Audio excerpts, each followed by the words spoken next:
My Dark Vanessa by Kate Elizabeth Russell, published by William Morrow, 2020. The year 2000.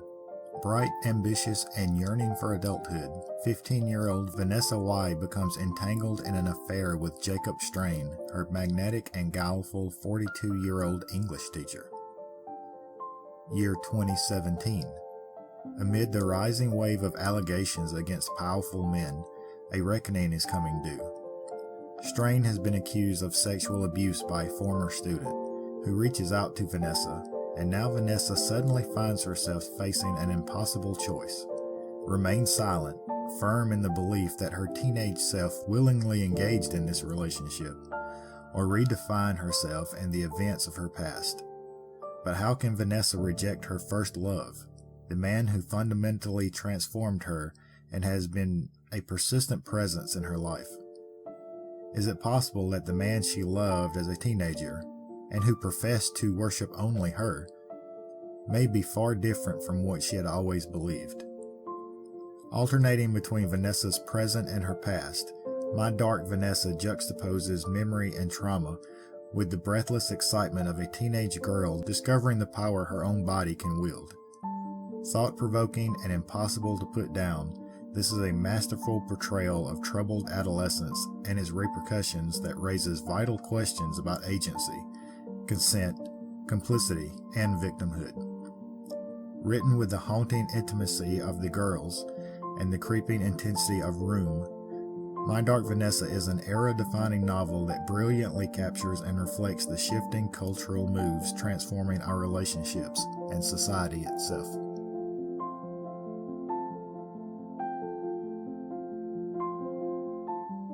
Wow, how do we navigate this one on YouTube? I guess I should start by saying that I found out early on this read that I am not the target audience for this book.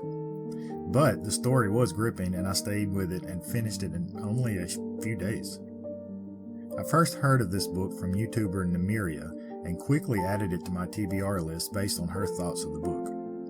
Then, a few weeks back, another YouTuber, Bad Is Rad 2, showed the same book in a book haul video. I commented that I've been wanting to read it, and she reached out to me to set up a buddy read.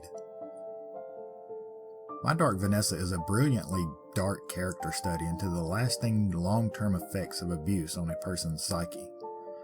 The book alternates between Vanessa as an adult and as a child, and from the outset we find out that as an adult, Vanessa still has contact and a pseudo-relationship with Strain before the story takes us back to everything's beginning. The questions and intrigue of that idea keeps the reader turning page after page as the complicated past and present slowly unfolds throughout the story.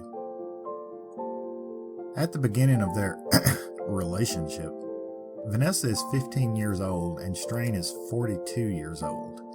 And yes, the development of their relationship leaves you troubled and feeling as if you need a shower as often as you may think.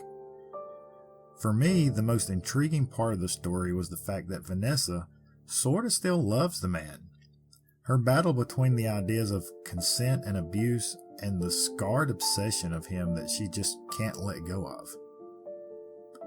Vanessa's character as a child starts off quiet and withdrawn, shy and secluded at a prestigious boarding school. After her encounters with her new teacher Strain, she bounces between confused and confident in her feelings, hurt and empowered. There were brief moments where I was reminded of the indie book A Girl of Dust and Smoke by Halo Scott, but for anyone that has read that book, My Dark Vanessa doesn't get quite as dark as A Girl of Dust and Smoke. Strain was a disturbing, sick, gross individual hiding behind his university degrees. His depraved actions that you can probably gather mostly from the blurb of this book leaves readers feeling like they've just seen something that they'll never be able to unsee.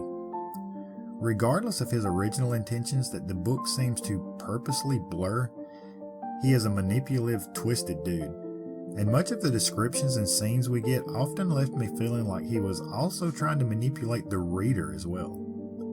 Bad Is Rad and I discussed maybe wanting to see more of the book from Strain's point of view, But on the other hand, I think knowing exactly what was going on in his mind may have destroyed the reading experience with the way the story is laid out. Let's be real here. I can't talk much about it. One, due to the fact that we try to keep everything spoiler free, and two, we all know the unsolvable maze of YouTube's rules. I will say that the book isn't for everyone. It's going to take a special mind to navigate through this book's subject matter. Okay, now that I have your attention, check this out. The book left me with some strange, lingering questions. Naturally, the reader will despise Train, and rightfully so. I'm not taking up for the character by any means, but certain twists in the story, at least for me, took me off guard.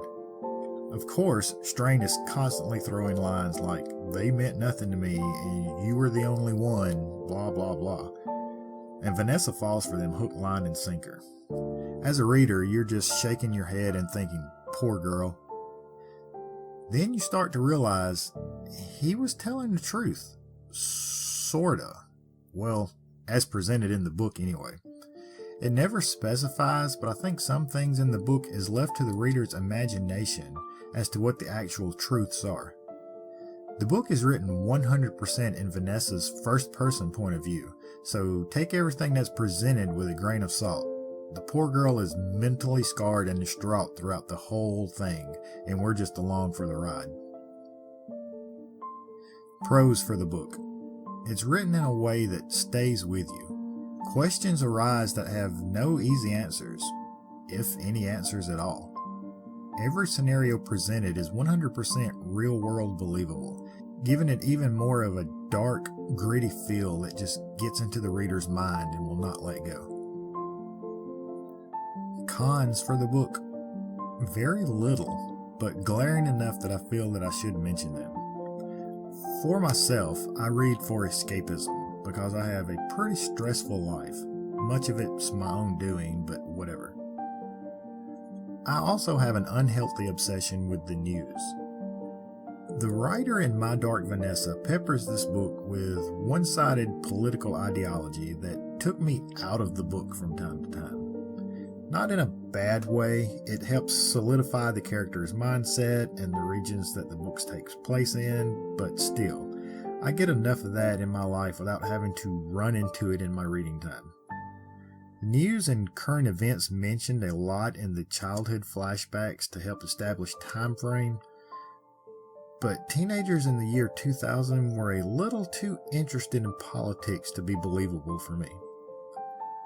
The politics of 2000 was written with a viewpoint of today, which for anyone that paid attention to the news from then through to now will see that it makes things a little more blurry than as clear as the writer might like to think. With the age of the writer, though, that's understandable. She's looking back on that time frame as an adult rather than remembering encountering it as an adult, if that makes sense. Can you tell I despise politics? Let's just move on. Even with that complaint, I'm giving My Dark Vanessa a solid 4 stars. Even through the lack of ghosts, monsters, or barbarians cleaving people's heads off, the story was wonderfully dark, thought-provoking, and haunts my mind in its own way. I wasn't sure what exactly to expect since I knew this would be out of my normal reading genre, but I'm glad I read it. It did not disappoint. And furthermore, I'm glad to have been part of a buddy read with Bad is Rad 2 and happy to have made a new friend. For anyone that enjoys getting into the mindset of damaged, scarred characters, My Dark Vanessa may be for you. Just make sure you understand the blurb and check the trigger warnings if you're that kind of person that needs those. Does this one sound interesting to you? Let me know if you've read this one already. Until next time, find yourself a good book and enjoy a break from reality.